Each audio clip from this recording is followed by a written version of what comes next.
All right, welcome back. So in this video, we're going to write and run a Python script with Visual Studio Code and Terminal, okay? So we're gonna be running the similar command to what we did before when we were learning the basic commands of iTerm. So I'm gonna create a new folder. We're gonna call this Visual Studio Code script, Python script. Okay, and we're going to number this 2. So give it a number 02. Okay. Okay, and then we'll put it over here, right next to Python script.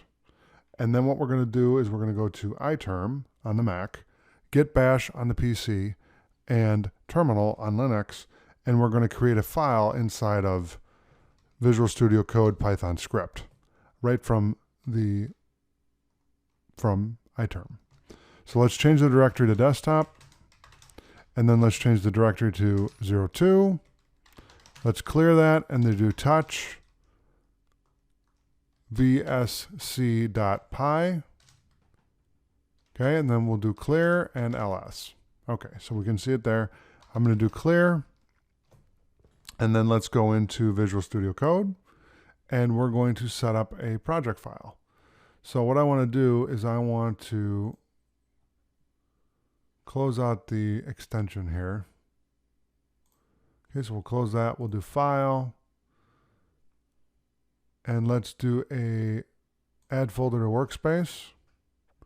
Okay, and we're going to go to Desktop. We'll do Visual Studio Code Script. I'll hit Add, and now we should have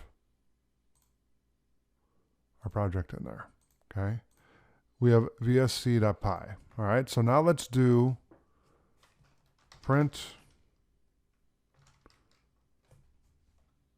Okay, sorry about that. Print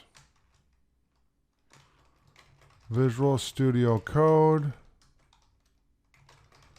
and Python rock. Let's save that. Okay. I'm going to save that because I hit return here. It's saying linter pylint is not installed, so I'm going to install that.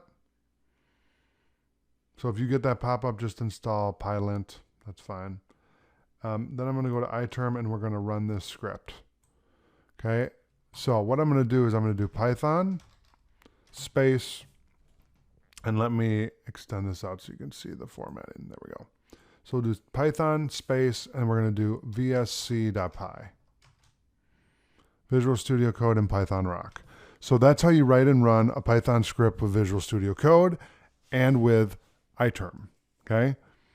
Or with GitBash or with Terminal on Linux or Windows, respectively, okay? So thank you so much for watching, and I'll see you in the next video.